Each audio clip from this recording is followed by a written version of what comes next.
Homemade ice pops are the perfect hot summer day treat. Real fruit poached syrups make the most flavorful ice pops. Blueberry poached with honey and orange create a classic flavor combination that always works, and the natural pectin in the blueberries helps to create more of a thin jam-like texture as the pop melts. The perfect cream soda flavor originates from vanilla bean that has been slowly baked in brown sugar, and when infused with an orange, the flavor is longer lasting and more intense. Bumbleberry is a mixture of fresh berries poached with a flavorful honey and the juice and zest of a lemon to create a very unique berry flavor. Raspberry poached with hibiscus creates a funky sweet and sour fruit tang without the pucker of a sour candy taste that is refreshingly good. Wild strawberries picked ripe and poached with honey and lemon create a very floral strawberry taste rather than the sweeter strawberry jam taste.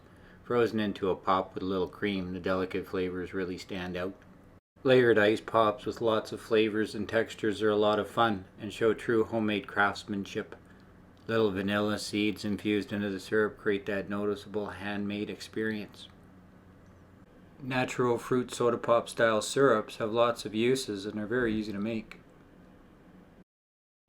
Most ice pop molds are sold in sets, so for a little variety make 6 single ice pop flavors.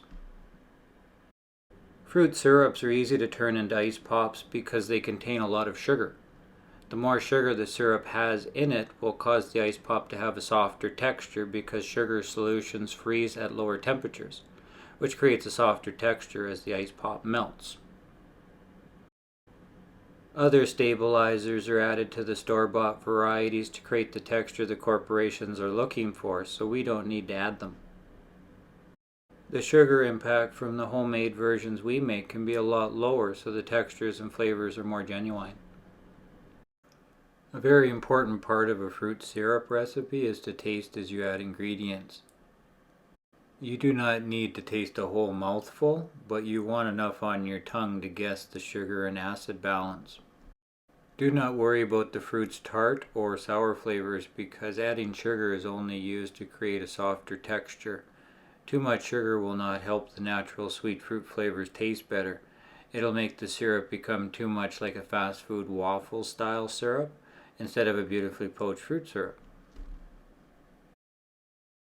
The syrups are already sweetened, so a tablespoon of high-fat cream will help to lower the sweetness and create a firmer texture when the ice pop freezes hard and becomes slightly creamy as the ice pop melts. The last ice pop in the 6-pack will be made from the leftovers. When you add the lids, take care to adjust the sticks so they are in the center of the mold and are as straight as possible. Place the molds on the bottom shelf of the freezer and leave undisturbed overnight to harden.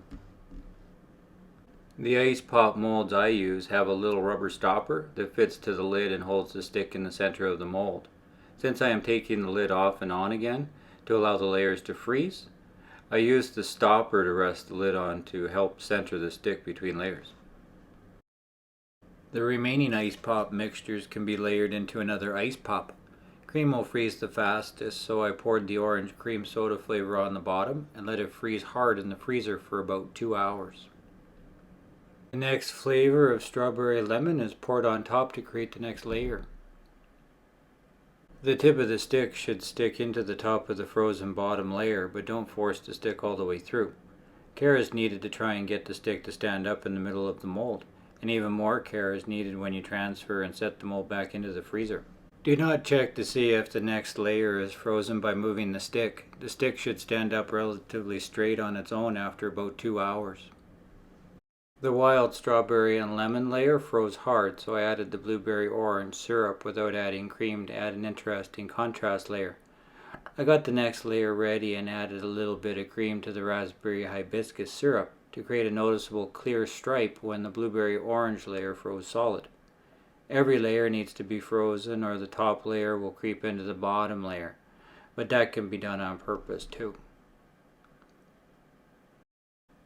Add the lid and leave undisturbed in the freezer overnight to freeze hard. Do not be in a hurry to unmold the pops, especially the layered pop, and you will have better results.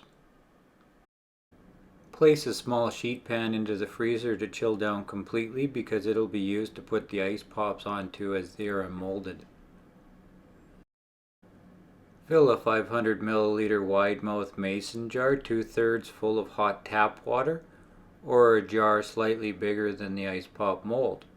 Take the molds out of the freezer and remove the lids from the top of the molds.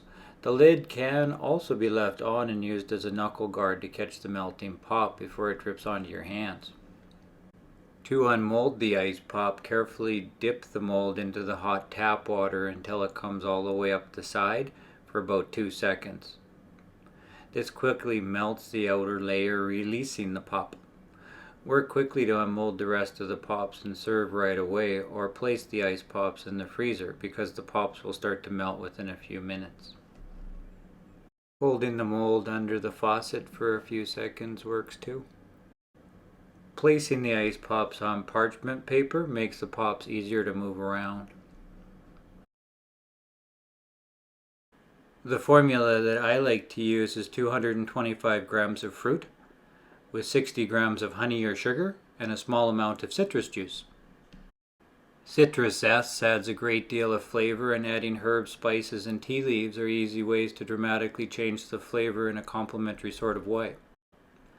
It is easy to cook the fruit on the stove at a low temperature with a lid, but extra work is involved because you have to pay very close attention to the bottom of the pan and stir often, or the fruit will caramelize and burn very quickly.